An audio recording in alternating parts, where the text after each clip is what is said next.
Pre schooling graduation complete చేసుకుని ఇప్పుడు next నాకు తెలిసి క్లాస్ ఫస్ట్కి వెళ్తారు మన పిల్లలు. సో అందరికీ కూడా కంగ్రాచులేషన్. అలాగే పేరెంట్స్, ముఖ్యంగా పేరెంట్స్కి ఒక 2 మాటలు చెప్తాను. నేను మీకంటే ఒక 15 years ముందు మా పిల్లల్ని సేమ్ సిచ్యువేషన్లో మా పిల్లలు ఉన్నారు కాబట్టి 15 years ముందు నేను మా పిల్లల్ని సేమ్ సిచ్యువేషన్ నుంచి ఇప్పుడు మా పిల్లలు రెసిడెన్స్ టైప్ వస్తే కొంత పేరెంటింగ్ అనేది చాలా ఇంపార్టెంట్. మీకు తెలిసిందే, స్కూల్లో టీచర్స్ పాత్ర ఉంటుంది, అలాగే పిల్లల గ్రోత్లో పేరెంట్స్ పాత్ర చాలా ఎక్కువ ఉంటుంది.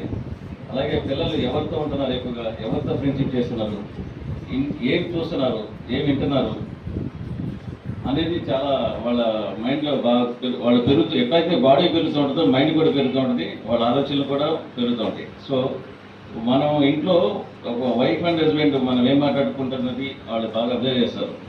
మనం మంచి మాట్లాడితే మంచిగా అది బ్రెయిన్లోకి అదే విధంగా వెళ్తుంది. అలాగే వాళ్ళకి ఏదైనా మన ఒక పిల్లలు ఏం చేయాలి, ఎలా పెంచాలి అంటే వాళ్ళు పెద్ద ఏం అవ్వాలి అనుకునేది మనం వాళ్ళకి బ్రెయిన్లో కానీ చేయగలిగితే, పెట్టగలిగితే వాళ్ళకి ఒక డిటర్మినేషన్ పవర్ వస్తుంది, ఏమంటారు ఒక ఫైర్ వస్తుంది. సో దాన్ని ఎవరు ఆపలేరు. ఒక స్టేజ్ వచ్చిన తర్వాత వాళ్ళు ఒక 10th class వచ్చిన తర్వాత నువ్వు ఏం చదువుతావమ్మా, లేకపోతే ఏం చదువుతావు బాబు అంటే వాళ్ళు చెప్తారు, వాళ్ళు చేస్తారు కూడా. అది ఎట్లా పేరెంట్సే ముందు నుంచి కూడా చెప్తూ ఉండాలి.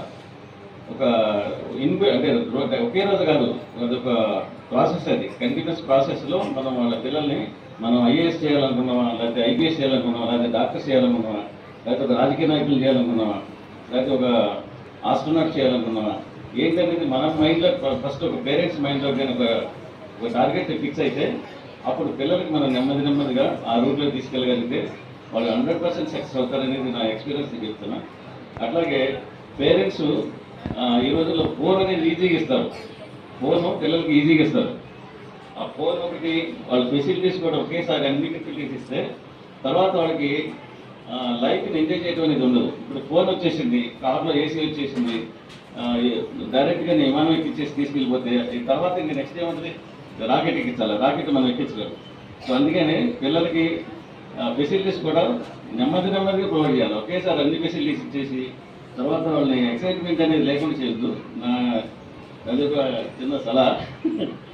సో వాళ్ళకి చిన్న ఒకటి ఇచ్చుకుని వెళ్ళాలి, అన్నీ ఒకేసారి ఇచ్చుకుని వెళ్తే వాళ్ళకి తర్వాత ఇంకా వాళ్ళు అంటే ఎక్సైట్ అవ్వడానికి ఏముండదు. ఇక అన్ని ఫెసిలిటీస్ ఒకేసారి ఇస్తే అది కూడా కేర్ తీసుకోవాలా. So wish all the best. Thank you sir. మనకి జేఎన్ శ్రీనివాసరావు సార్ ఇప్పుడు కూడా మంచి కోఆపరేషన్ ఉంటుంది కనిపిస్తుంది. ఆ రోజు ఖర్చు ప్రోగ్రాం ఫస్ట్ సార్ మన స్కూల్లో పిల్లలకి చెప్పారు. తర్వాత కూడా చాలా అకేషన్స్లో మన హ్యాండ్ రైటింగ్ కాంపిటీషన్స్ అప్పుడు కూడా వచ్చారు సార్. మీరు మాకు మంచి వెల్విషర్ సార్, అందుకని మిమ్మల్ని ఈ ప్రోగ్రామ్కి ఇన్వైట్ చేయడం జరిగింది. మాకు అన్ని విధాలుగా సపోర్ట్ చేస్తారు మా డిపార్ట్మెంట్కి. ఏ ప్రాబ్లం వచ్చినా సారే మాకు సంధానం కట్టుకుంటారు. ప్రాబ్లంకి మాకు మధ్యలో సార్ ఉంటారు.